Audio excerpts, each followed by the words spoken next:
కథామంజరి June 2026 శ్రావ్య సంచికకు స్వాగతం. గురుడా మజాకా.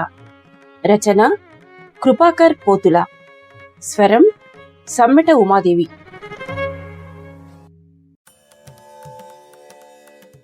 ఏంటి ఇప్పుడు 7 కొండలు నడిచి ఎక్కాలా? టాక్సీలో కాదు సరికదా? కనీసం బస్సులోనైనా వెళ్ళట్లేదా?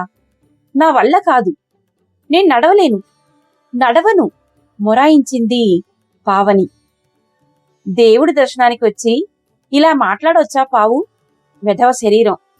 దీన్నెంత ఎక్కువ శ్రమపెట్టి దైవాన్ని దర్శించుకుంటే అంతెక్కువ పుణ్యం లభిస్తుందంట తెలుసా? ముఖేష్ అంబానీ పేరు విన్నావు కదా? Billionaire, Asia ఖండంలోనే richest fellow. అప్పుడెప్పుడో కొడుక్కు పెళ్లి చేసినప్పుడు ఎంత ఖర్చు పెట్టాడో తెలుసా పావు? 5,000, అక్షరాల 5,000 కోట్లు ఖర్చు పెట్టి చేశాడు కొడుకు పెళ్లి, ధూమ్ధామని. అంతరిచ్చి అలాంటోడే మామూలు ఆర్డినరీ మనిషిలా నడుచుకుంటూ 7 కొండలు ఎక్కేశాడు ఆ మధ్యెప్పుడో గాని. అల్పజీవులం మనం అనగా ఎంత, మన బతుకెంత అని ప్రవచనాలు వల్లించే గురువుగారిలా గంభీరంగా సెలవిచ్చాడు గురుమూర్తి. ఎదవ టీటీలు నా దగ్గర ఆడకు అన్నట్టు కోపంగా చూసింది పావని. చూడు, మా నాన్న కమ్యూనిస్టు పార్టీ కార్డు హోల్డర్ అని, దేవుళ్ళన్నా దెయ్యాలన్నా ఇసుమంతైనా నమ్మకంగాని భయంగాని ఆయనకుండేవి కాదని, నన్ను కూడా అలాగే పెంచాడని నీకు తెలుసు. నీ నస భరించలేక వచ్చాను కాని మామూలుగా అయితే చచ్చి గీపెట్టిన గుళ్ళు గోపురాలు తిరిగే మనిషిని కాదు నేను.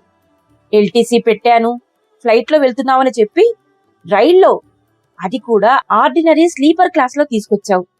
ఉండేది ఏసీ హోటల్లోనని చెప్పావా లేదా? తీరా ఇక్కడికొచ్చాక ఏం చేశావు? తీసుకెళ్లి మీ బ్యాంక్ గెస్ట్ హౌస్ లో తగిలేశావు. ఇప్పుడేమో ఈ ఎండలో 7 కొండలు నడిచెక్కాలంటున్నావు. నీ పీనాసితనం కాదు గాని చస్తున్నాను నీతో. ఆడతాచులా బుసలు కొడుతున్న పావని వైపు భావరహితంగా చూసి సోక్రటీస్లా ఫిలసాఫికల్ గా నవ్వాడు గురుమూర్తి. భగవంతుని సన్నిధిలో అలా మాట్లాడొచ్చా పావు? అపచారం కాదు. నడిచి వెళ్తే పుణ్యం వస్తుందనే గాని నిన్ను ఇబ్బంది పెట్టాలని నాకు మాత్రం ఉంటుందా చెప్పు? ఎలాగోలా కష్టపడి కొండెక్కేస్తే దిగేటప్పుడు తప్పకుండా టాక్సీలోనే దిగుదాం, కాదనకు, సరేనా అని కాళ్లు పట్టుకున్నంత పనిచేసిన భర్తను భస్మం చేసేలా చూస్తూ ఈ పీనాసి మొగుడుతో వాదించటం వలన ఒనగూరు ఫలితము శూన్యము అన్న నిప్పులాంటి నిజము 2.5 దశాబ్దాల క్రితమే గ్రహించి ఉన్నది కనుక long march to the top of 7 holy hills మొదలుపెట్టింది పావని. నా దగ్గర నీ కుప్పిగంతులు అన్నట్టు పావని వైపు దొంగచూపొకటి ఆమె చూడకుండా పారేసి ఆమెను అనుసరించాడు గురుమూర్తి నక్క వినయాలు ఒలకబోస్తూ. గురుమూర్తి అల్లాటప్ప మనిషి కాదు. అతిపెద్ద కమర్షియల్ బ్యాంకులో ఓ మీడియం సైజు బ్రాంచ్కి బ్రాంచ్ మేనేజర్గా ఉద్యోగం వెలగబెడుతున్నవాడు. అవడానికి ఆఫీసరే కాని OLQs అనగా ఆఫీసర్ లైక్ క్వాలిటీస్ ఒక్కటంటే ఒక్కటి మచ్చుకైనా లేనివాడు. పరమ పీనాసి.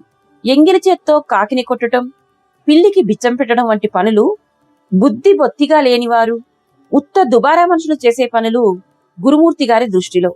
అందుకే అటువంటి పనికిమాలిన పనులు ప్రాణం పోయినా సరే చెయ్యరు వారు. పోనీ కనీసం గెడ్డమైనా రోడ్డు గీసుకుంటారా అంటే అబ్బే, అది కూడా చెయ్యరు. ఎందుకంటే రోజూ గెడ్డం గీసుకుంటే రేజర్లకి షేవింగ్ క్రీముకి తడిసి మోపుడవుతుంది కదా, అందుకు. ఇక సర్వకాల సర్వావస్థలయందు చివరికి మండు వేసవి కాలంలో కూడా వారానికి ఒకసారి మాత్రమే, సోమవారం ఉదయం బ్యాంకుకు వెళ్లేటప్పుడు మాత్రమే ఇస్త్రీ గుడ్డలు వేసుకుంటారు. వాటిని మార్చేది మళ్లీ నెక్స్ట్ మండే మార్నింగే. మధ్యలో పొరపాట్ల కూడా బట్టలు మార్చరు.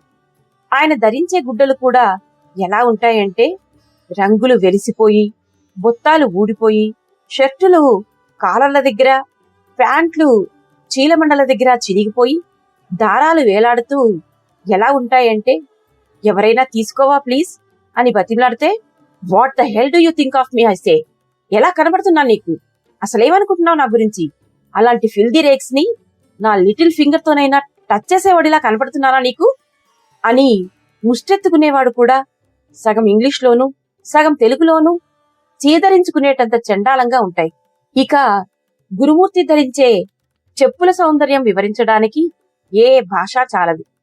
ఉంగటాలు ఊడిపోయి, అడుగులు అరిగిపోయి, నిండా అతుకులతో, ఆ అతుకుల నిండా కుట్లతో మెహెంజదారో హరప్పా తవ్వకాల్లో బయటపడ్డ బహుకాలపు పురాతన వస్తువులని తలపింపజేస్తాయి.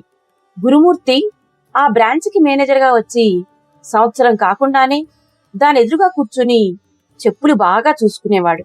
వాడి డొక్కు సైకిల్ అమ్మిపారేసి బ్రాండ్ న్యూ మోపెడ్ ఏ బ్యాంకులోనూ రూపాయి లోన్ తీసుకోకుండా కొనుక్కున్నాడని జోకులు వేసుకుంటారు గురుమూర్తి కింద పనిచేసే మెసెంజర్లు.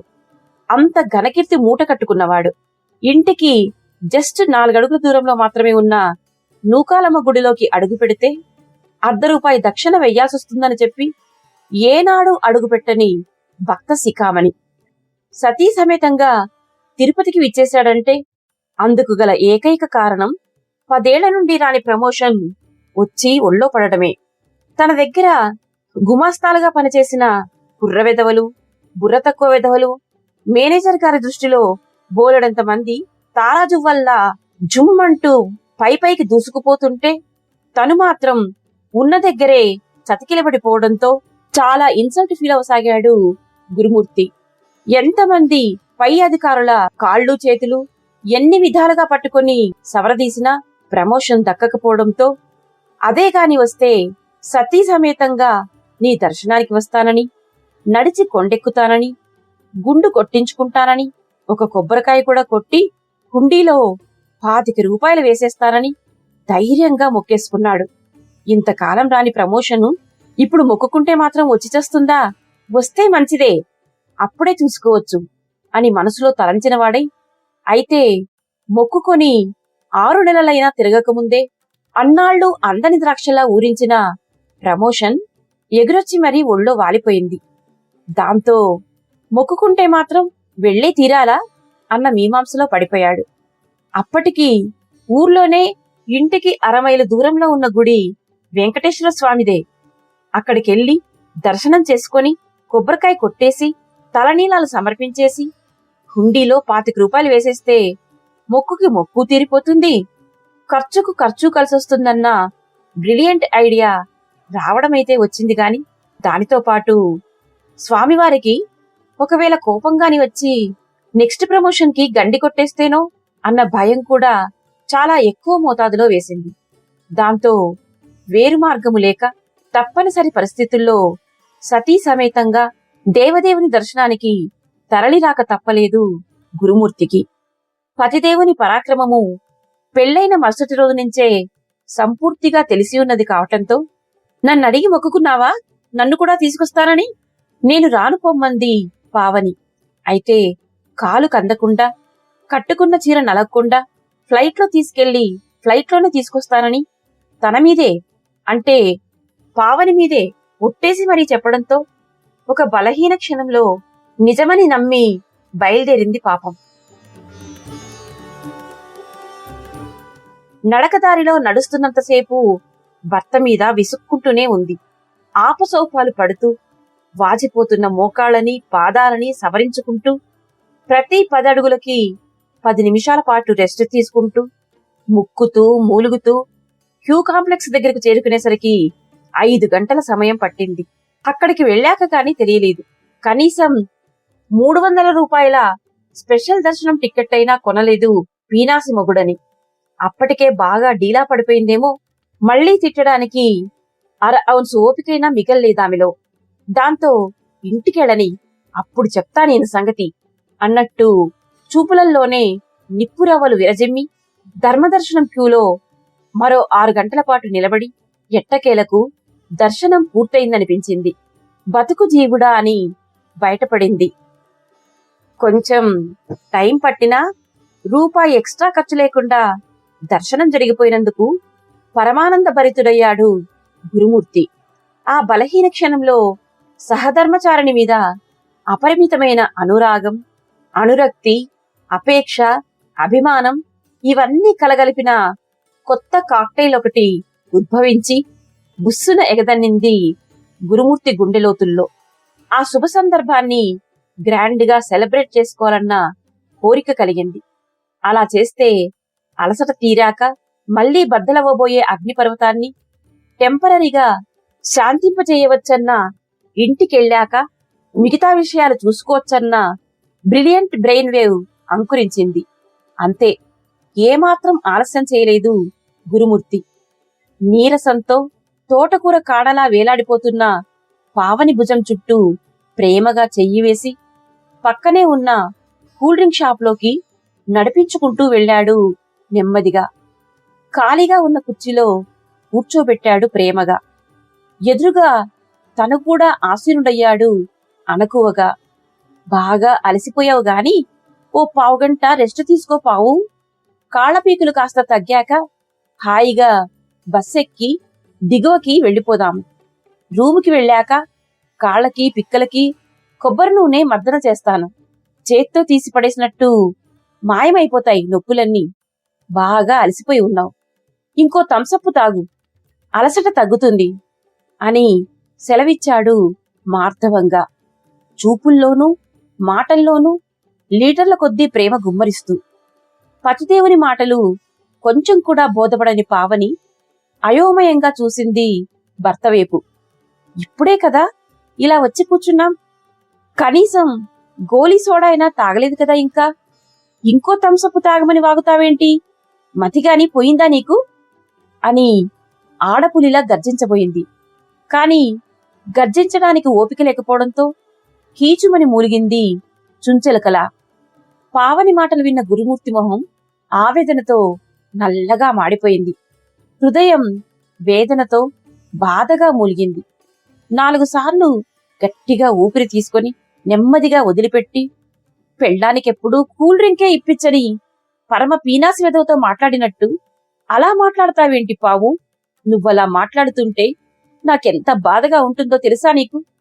25 ఏళ్ల క్రితం పెళ్లైన కొత్తలో మనిద్దరం మొట్టమొదటిసారి తిరుపతొచ్చినప్పుడు ఇక్కడే ఈ షాపులోనే కదా చల్లటి థమ్సప్ ఇప్పించా నీకు. అప్పుడే ఎలా మర్చిపోయావు పావు? ప్రశ్నించాడు తెలుగు సినిమా ట్రాజడీ హీరోలా. అంతే, 7 కొండలు నడిచి మరీ ఎక్కి అలసిపోయి సొలసిపోయి దుర్బలంగా జీవోత్సవంలా తయారైందేమో. గురుడు కొట్టిన దెబ్బకి కళ్ళు బైర్లు కమ్మి డామ్మని కింద పడిపోయింది భార్యామణి. కథామంజరి జూన్ 2026 శ్రావ్య సంచిక గురుడా మజాకా కథ విన్నారు. రచన కృపాకర్ పోతుల. స్వరం సమ్మెట ఉమాదేవి.